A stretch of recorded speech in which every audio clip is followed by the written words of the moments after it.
Mesdames et messieurs, bonjour et merci de prendre ce rendez-vous de votre émission. Nous allons parler aujourd'hui d'une problématique qui préoccupe tout le monde. La garde des tout petits enfants lorsque les mères sont des femmes fonctionnaires est une problématique donc qui mérite qu'on s'y penche. Quand la maman n'a que 14 semaines de repos comme congé de maternité après son accouchement, elle est tenue de reprendre le chemin du bureau alors que son bébé n'a que 2 mois. Dans ce cas et dans plusieurs autres cas d'ailleurs, la garde des enfants constitue un véritable casse-tête pour la femme. Quelle conduite adopter? Comment gérer une telle situation sans se sentir coupable d'avoir délaissé son petit bout de chou à la maison? Quelle est la part de responsabilité du papa dans ce processus? Autant de questions à poser à la présidente de Osam ONG qui s'intéresse particulièrement à cette question. Madame Mariette Douceau, bonjour. Bonjour Madame la journaliste. Et merci d'être là. Merci. Alors, avant de vous poser ces questions et bien d'autres que j'ai, nous allons poser la question aux populations de Cotonou pour qu'elles nous disent ce qu'elles pensent de la garde des tout-petits lorsque la mère est fonctionnaire. La faute incombe aux 2 parents. L'éducation principale dépend à la fois du papa et de la maman. On ne peut pas se déplacer, aller au bureau ou dans les services avec les enfants. On est obligé de, disons, de les mettre à côté de quelqu'un ou bien de les confier. L'idéal est de les confier à ses parents. Les parents sont plus proches, c'est votre sang. C'est plus direct, c'est plus facile. Ils donnent à vos enfants l'éducation que vous avez reçue. Mais actuellement, tous les parents ne sont plus aptes. Si vous avez des parents vivants, c'est bon. Mais si vous n'avez pas de parents vivants, vous êtes obligé de faire appel au service dont vous parlez. Et quand vous faites appel à ces services, il y a des avantages et des inconvénients. L'avantage est que vous êtes libre pour aller faire votre travail. Mais l'inconvénient, c'est que l'éducation que l'enfant reçoit est l'éducation que celui à qui vous l'avez confié lui donne. Les gens disent que quand un enfant se comporte mal, c'est la faute à sa maman. Mais non, ce n'est pas la faute à sa maman. Ta maman peut te donner une bonne éducation. Mais toi, tu peux en décider autrement. Et prendre ce que tu vois dans la rue. Si vous prenez un domestique, il va vous aider. Le temps que vous êtes au travail.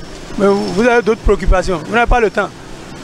Et les domestiques vont s'occuper de l'enfant. Mais il faut venir contrôler aussi. Parce qu'il y a d'autres domestiques. Les enfants là vont croire que c'est les mamans. Les choix et tout ça là. Et si elles n'ont pas un bon comportement, ça aura des impacts sur votre enfant.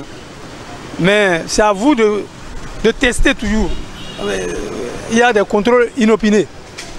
Vous allez voir si effectivement l'éducation là, ça marche. L'éducation de nos progénitures n'incombe pas seulement à la maman.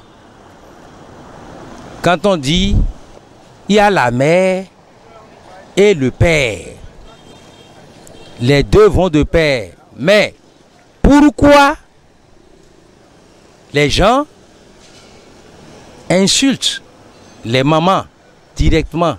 C'est parce que c'est la maman qui est plus avec l'enfant dès la naissance. Le papa, lui, n'a pas le temps. En quête du travail, en quête de la nourriture, du pain quotidien. Donc le père n'a pas le temps, comme la maman.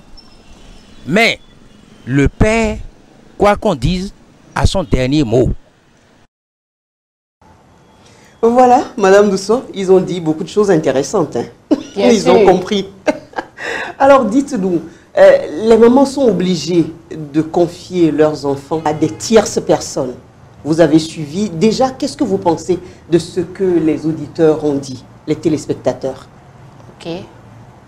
Merci pour ce Vox Populi. Avant de donner mon avis, je tiens à faire un clin d'œil spécial à ces bonnes volontés qui se sont prononcées sur notre préoccupation du jour. Oui. Je voudrais également vous dire un sincère merci, Madame la journaliste, pour cette invitation. Merci. De ce Vox Populi, je retiens 2 éléments que je trouve très importants. Le premier, c'est que la responsabilité éducative des enfants incombe aux 2 parents. Ce n'est pas seulement la femme qui est responsable de l'éducation des enfants. La deuxième chose, la question de la garde des tout-petits est une préoccupation qu'il importe pour nous d'en discuter. C'est effectivement un problème. C'est un sérieux problème. Voilà, dans ce reportage. Et je voudrais partager avec vous la citation d'un auteur qui dit, parlant de l'éducation des enfants, qu'il existe une responsabilité sociale dont personne ne peut se dégager. Aussi bien le père et la mère, les frères et sœurs, les cousins, les cousines, les tantes, les oncles. Tout le monde est responsable de l'éducation de l'enfant. L'école et même la rue a un impact sur l'éducation des enfants. D'accord. Voilà. Et quand la maman est obligée, Madame Doussor, de confier son enfant, comme on l'a dit, on a un certain nombre de semaines selon le Code du travail. Lorsque vous êtes fonctionnaire, vous devez à un certain moment laisser votre enfant. Vous n'avez pas le choix. Quel est le sentiment que la maman peut ressentir quand elle est obligée de laisser son enfant de 2 mois à quelqu'un d'autre pour vaquer à d'autres occupations professionnelles? Merci pour la pertinence de votre préoccupation. Et permettez-moi, avant d'y revenir, de faire quelques constats. D'abord, de nos jours, les femmes sont beaucoup plus sur le marché de l'emploi, ce qui rentre en conflit avec leur rôle traditionnel. En dehors de cela, il y a la cherté de la vie qui fait que pour l'équilibre économique du ménage, il faut aussi bien les revenus de l'homme que les revenus de la femme. Et le troisième constat, c'est quelle serait la fierté des parents de voir, après plusieurs années de sacrifice, leur fille à la maison, à ne s'occuper que des enfants. Voilà, de l'occupation et de l'éducation des enfants. Et pour finir, je dois vous dire que jusqu'à présent, aucune étude n'a montré un lien entre l'occupation professionnelle de la mère et l'équilibre psycho-social de l'enfant. Par exemple, vous pouvez voir l'enfant d'une femme fonctionnaire réussir là où l'enfant d'une femme ménagère échoue et vice-versa. Le constat général, vous êtes mère et je le suis également. C'est un sentiment de culpabilité pour les mères, le fait de confier leur enfant à une tierce personne ou à un centre pour pouvoir se consacrer à leur occupation professionnelle. Elles se sentent coupables, pourquoi? Voilà. C'est légitime. C'est légitime parce qu'il y a un lien très fort entre la mère et son enfant. Surtout quand cette séparation doit s'opérer un peu plus tôt. Nous aurons le temps d'en discuter au cours de nos échanges. Et le sentiment de culpabilité réside dans le fait que les mères auraient souhaité être auprès de leurs enfants pour les dorloter, pour les chouchouter pendant ce temps qu'elles consacrent plutôt à leur travail. Elles auraient souhaité être à la maison pour leur faire les mets préférés, pour les bercer, pourquoi pas quand les enfants vont vouloir dormir. Et c'est ce sentiment qui anime beaucoup les femmes lorsqu'elles sont obligées de confier leur enfant à une tierce personne ou à un centre réputé pour le faire, pour pouvoir se consacrer à leur occupation professionnelle. Donc elles se sentent déchirées de part et d'autre. Comment faire? De l'autre côté, on ne peut pas laisser l'enfant, en fait, on ne peut pas sacrifier le travail, parce que vous l'avez souligné tantôt, c'est important aujourd'hui à cause de la cherté de la vie. Et puis on n'est plus à ce rôle primaire de la femme qui doit juste être là pour faire des enfants et s'occuper juste du mari. Et d'ailleurs, les maris d'aujourd'hui n'aiment pas ça, Madame Doussor. Vous avez raison. Ben oui, vous constituez un fardeau, une charge énorme, et puis ils préfèrent ceux-là ou celles-là qui sont des épaules ou des aides. Donc voilà un peu, elles sont déchirées, vous voulez nous dire. Bien sûr. Alors dites-nous, Madame Dousso, vous qui vous intéressez particulièrement à cette problématique, quelles sont les différentes options, les différents types de garde qui s'offrent à une mère obligée de laisser ses enfants à quelqu'un d'autre? Initialement, il y a deux options. Le couple peut faire l'option d'une garde collective ou d'une garde individuelle. Quelle que soit l'option choisie, il y a des avantages et des inconvénients. Nous allons certainement en parler. D'accord. Parlant de la garde collective, ça rassemble les crèches, les garderies et les garderies scolaires. Et dans ces structures, c'est des centres qui sont conçus et adaptés au développement de l'enfant. Les personnes qui travaillent sont des professionnels. Vous allez rencontrer dans ces centres des auxiliaires, des puéricultrices, des assistants sociaux et parfois même des éducateurs spécialisés. Voilà. Quel avantage présentent ces centres? Je l'ai dit, le cadre est parfaitement adapté et le matériel est adapté. Votre enfant est dans un cadre qui est bien sécurisé. Et le grand avantage que ça offre, c'est que votre enfant, dès le bas âge, apprend la vie en communauté. Et cela est important. Et ça, c'est l'avantage des crèches-garderies, ça. Voilà. Mais déjà, le petit revers qu'il y a, on parle du revers de la médaille de la collectivité. Qu'est-ce que cela signifie? Oui. C'est pour aborder les inconvénients. C'est vrai, l'avantage, c'est que l'enfant apprend en même temps la vie en communauté, mais en même temps, l'enfant peut tomber souvent malade. Et qu'est-ce qui peut favoriser ce genre de maladie? Infections à répétition. Oui. Et je vais vous dire que c'est un mal qui fait du bien, parce qu'il faut bien que l'enfant rencontre les germes pour pouvoir consolider son immunité. Donc, ce n'est pas que mauvais. Oui. Voilà.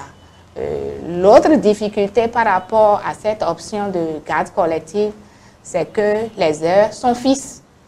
Et ça a un coût, un surcoût, je dirais. Lorsque vous faites l'option d'envoyer votre enfant dans une crèche ou une garderie, forcément, vous allez acheter plus de couches bébés. Et si déjà votre enfant mange, c'est que vous devez payer la cantine. Et cela a un surcoût. Donc, pour pouvoir choisir, il faut peser le pour et le contre. Et voir si le couple en a vraiment les moyens. Si le couple a les reins vraiment solides. Bien sûr. Et pour parler de l'option de garde individuelle, c'est ce que nous faisons. Je vais parler des grands-mères surtout, où lorsqu'on a encore la chance d'en avoir une. Bien sûr, en dehors des grands-mères, pour ce type de garde, nous avons les nounous. Le couple peut faire l'option d'embaucher une nounou pour la garde personnalisée de son enfant, ou bien ce que nous appelons communément les domestiques, qui cumulent à la fois le travail de nounou et de femme de ménage, ce qui est à éviter à tout prix. Et l'avantage que présente ce mode de garde, c'est quoi? Et votre enfant bénéficie d'une présence chaleureuse et personnalisée. Et lorsque vous n'êtes pas là, et si c'est sur une longue période, l'enfant peut faire un transfert de sentiments, jusqu'à même penser que c'est la nounou qui est sa mère et l'appelle mère. Si c'est des professionnels, elles essayent d'assurer cette sécurité affective-là. En quoi faisant? C'est en parlant de la maman en son absence à l'enfant. Coucou, maman sera là tout à l'heure. Maman t'aime très fort. Voilà, autant de façons de parler de la mère en son absence pour pouvoir maintenir ce lien là entre la mère et son enfant. Et vous n'allez pas demander cela à une nounou. Oh, la plupart du temps, ce n'est pas ça. Ça n'a rien à y voir. C'est parce que dans la plupart des cas, ce n'est pas des professionnels. Parce qu'une nounou professionnelle ne prendra pas 15 000, 20 000 pour à la fois le ménage et s'occuper d'un enfant. Votre enfant. Oui. Voilà. D'accord. Et puis, il y a aussi le fait que les crèches garderies, c'est vrai que ce sont des professionnels, mais Madame Douceau, on en a déjà rencontré de ces crèches garderies là où il y a des problèmes. Parfois même, je ne serai pas trop pessimiste, mais il y a des crèches garderies vraiment à ne pas recommander. Il n'y a pas que les petites maladies dont vous parlez et qui sont nécessaires au bon fonctionnement du système immunitaire, non. Il y a des crèches garderies, franchement, vous déposez votre enfant avec le surcoût dont vous parlez, mais ce n'est pas la joie. Il faut savoir là aussi faire le choix. Évidemment, et c'est le travail que nous faisons au niveau de l'organisation de services d'aide à la mère et l'enfant. Nous allons y revenir, Madame la journaliste. D'accord. Et du côté, parce que je n'en ai pas fini avec vous parlant, bien sûr, des conséquences, du côté de la nounou, vous n'êtes pas aussi à l'abri des sévices, n'est-ce pas? Des sévices corporels et consorts, puisque vous avez déjà abordé les avantages et les inconvénients de chaque option. Oui. Donc, j'aimerais que vous reveniez là-dessus. Ok, c'est important, je trouve ça très important, je dirais. Lorsque vous avez une nounou que vous-même vous traitez déjà mal, soyez sûr que votre tout petit sera maltraité. Voilà. Et le grand risque ou la grande difficulté pour ce qui concerne la nounou, c'est qu'un matin, un beau matin, elle peut vous lâcher. Et j'en ai fait l'expérience, permettez-moi de partager avec vous. Allez-y rapidement. Oui. Où la nounou était habituée à venir à 7 heures et à rentrer à 18 heures après mon retour du travail. Un beau lundi matin où je me prépare pour aller sur mon lieu de travail. 7h, 7h15, elle n'est pas déjà venue. Et là, je commence par m'inquiéter, me poser de petites questions au fond de moi-même. Quand subitement mon téléphone sonne, je décroche, c'est elle. Bonjour maman, je dis bonjour ma chérie. Elle dit je suis vraiment désolée. J'ai un empêchement. Je ne pourrai plus continuer le travail. J'ai trouvé mieux ailleurs. Wow. Imaginez-vous. À l'heure là, à quelques minutes de l'heure à laquelle vous êtes supposé être sur votre lieu de travail. Ça vous perturbe, ça vous met dans un stress énorme. Il ne dit pas son nom. Et là, on est troublé. Est-ce qu'il faut rester à la maison ou est-ce que je vais déposer mon enfant maintenant? On commence par appeler les parents s'ils sont dans la même ville ou une amie ou ceci, cela. C'est la grande difficulté qui est liée à ce type de garde. Et aussi, je peux partager avec vous une deuxième expérience vécue par une de mes amies. Oui. Où le couple a l'habitude de laisser l'enfant à la nounou pendant les heures de travail. Également, elle doit faire le ménage. Donc, voulant profiter du temps de sommeil du tout petit, la nounou a enfermé. Elle a enfermé l'enfant pour aller faire quelques courses. L'enfant qui allait déjà à 4 pattes s'est réveillé. Il n'y avait personne. Il s'est débrouillé pour tirer une chaise. Il est monté sur la chaise, après sur la table, et puis il est tombé. Non. Il s'est cassé un peu la tête. Et imaginez-vous, à son retour, quand elle a ouvert la porte, l'enfant était en pleurs et dans du sang. Ce n'est pas des situations qu'on souhaite. Mais c'est des choses qui arrivent et il faut en tenir compte dans les choix que nous faisons pour la garde et la surveillance de nos chers enfants. Oui, c'est vrai que si on doit parler des inconvénients, il y en a tellement et des avantages aussi, hein, il faut le dire. Alors, Madame Douceau, comment préparer et gérer cette garde-là des tout-petits? Et vous allez profiter pour nous parler du rôle du papa dans cette histoire-là. Parlant de comment procéder, je dois vous dire que ce n'est pas du tout difficile. La première chose à faire, c'est l'anticipation. Il faut anticiper, c'est important. Lorsque vous êtes dans un contexte comme le nôtre, où les congés de maternité, vous avez dit tout à l'heure, c'est de 14 semaines, donc 6 semaines avant l'accouchement et 8 semaines après l'accouchement. Donc, votre tout petit, théoriquement, aura 2 mois lorsque vous allez vouloir reprendre le travail. Déjà, 1 mois plus tôt, le couple doit discuter de la question. Discuter et s'entendre sur une option. Ça fait la première étape. Dès que l'option est retenue, listez toutes vos possibilités en pesant le pour et le contre. C'est-à-dire les avantages et les inconvénients, comme on vient d'en parler. Et ensuite, c'est très important que la mère se prépare psychologiquement. Parce que, à vrai dire, c'est une période qui est très délicate et souvent mal vécue par les jeunes mamans. Il faut que la mère se prépare psychologiquement. Il faut préparer psychologiquement l'enfant en lui parlant de la mémé ou déjà de la nounou qui désormais va s'occuper de lui. Ou des professionnels dans une crèche-garderie. Voilà, peu importe l'option. S'occuper de lui. Il faut en parler, il faut préparer l'enfant. Et en dehors de cela, il faut faire des tests. C'est quoi ces tests-là? Oui. Déjà, vous pouvez, quelques semaines plus tôt, si c'est la mémé qui va garder ou bien c'est dans une crèche-garderie, vous faites l'option d'envoyer l'enfant pour une demi-journée pour étudier et évaluer son comportement dans son nouveau cadre. Oui. Voilà. Après, vous pouvez passer à 6 heures, à 8 heures. Mais ce qui est important, c'est de maintenir le même mode de garde pour que l'enfant s'habitue, pour qu'il s'adapte. Et il y a un élément très important que nous, les femmes, nous avons l'habitude de négliger. Dites-nous. Voilà. Quand nous laissons les enfants, que ce soit à une personne ou dans une crèche, nous regardons trop derrière. C'est-à-dire? Nous ne sommes pas tout à fait rassurés.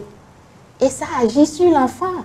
Si je confie mon tout petit à, je dirais, sa grand-mère, et que toutes les 30 minutes, je dois appeler pour avoir de ses nouvelles, c'est que la première chose, moi-même, je ne serai pas concentrée sur ce que je fais. Oui, ça c'est sûr. Et de plus, le parent ou la structure peut être agacé par vos nombreux appels. Voilà. En dehors de cela, l'enfant même ne pourra pas s'attacher à la personne à qui vous la laissez.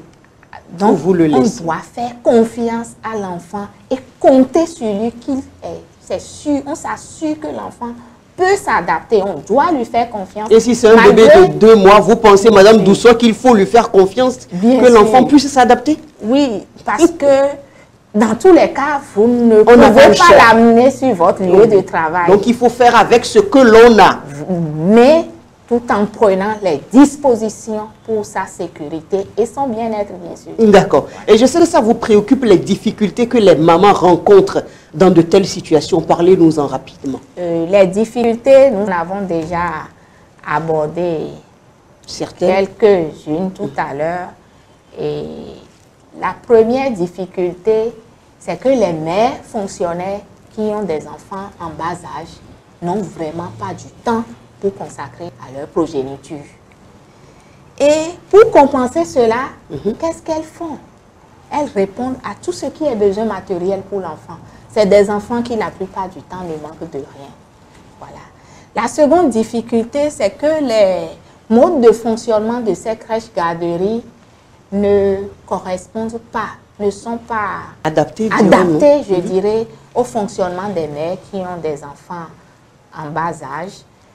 Mais toutefois, si une mère commence par envoyer son enfant dans une garderie, elle peut s'habituer à la garderie jusqu'à ce que parfois, lorsqu'elle a des empêchements et qu'elle ne peut pas venir chercher l'enfant dans le délai imparti les heures fixes, elle peut négocier une prolongation, voilà, pour qu'il y ait une petite flexibilité. Et l'autre chose, il y a les horaires du travail à temps plein. C'est également difficile pour les mères. Ce n'est pas très compatible avec la fonction de mère, surtout lorsque les enfants sont en bas âge. C'est un peu les difficultés que rencontrent. D'accord. Et pourquoi votre ONG, dont vous êtes la présidente, aux ONG, s'intéresse particulièrement à cette problématique-là? Et qu'est-ce que vous faites dans ce sens-là pour que les mamans soient rassurées dans la garde de leurs tout-petits? Merci, Madame la journaliste. Avant de revenir à cette question, je vais rapidement parler du rôle que joue le papa dans tout ce processus, voilà. Rapidement. Et qu'est-ce qu'il doit faire? La première chose, le papa doit déjà participer au choix du mode de garde. C'est-à-dire, la responsabilité doit être partagée, il doit être associé. Et n'oubliez pas, le père est au cœur de la relation mère-enfant parce que plus tard, c'est lui qui aide les enfants à acquérir leur autonomie. Et l'autre chose aussi, lorsque le papa est impliqué et que son programme le permet, il peut choisir des jours pour faire plaisir à sa femme. Des jours sur lesquels il peut déposer l'enfant à la crèche ou chez le parent qui doit s'en occuper en leur absence ou bien les ramener à la maison. C'est un peu le rôle que joue le papa dans ce processus. Et pour revenir à ce que fait l'organisation de services d'aide à la mère et à l'enfant, laissez-moi vous dire que nous intervenons, je dois dire, dans la formation des professionnels qui travaillent dans ces centres-là, les crèches, garderies. Et il y a aussi des centres qui forment les auxiliaires, les nounous pour la garde des enfants. Nous intervenons dans leur renforcement de capacité d'une part et aussi dans les formations continues pour pouvoir améliorer la prise en charge des enfants en absence de leurs parents. Et l'autre chose, nous essayons d'écouter ces parents-là qui sont en difficulté pour la garde de leurs enfants. Nous les écoutons, nous discutons avec les parents et nous les orientons vers les garderies pour une prise en charge personnalisée de leurs enfants. Je vous remercie, Madame la journaliste. Merci, Madame Douceau. Merci beaucoup, mesdames et messieurs, de nous avoir reçus chez vous. Fin de l'émission Pas de vie. Merci à vous. Merci, Madame Douceau. Vous étiez là pour parler de la garde des tout-petits. Merci d'avoir répondu présente à cette invitation. Et j'espère vous revoir parce qu'avec vous, on ne s'ennuie pas. Merci à vous de nous avoir suivis et à très vite pour un nouveau numéro de Pas de vie.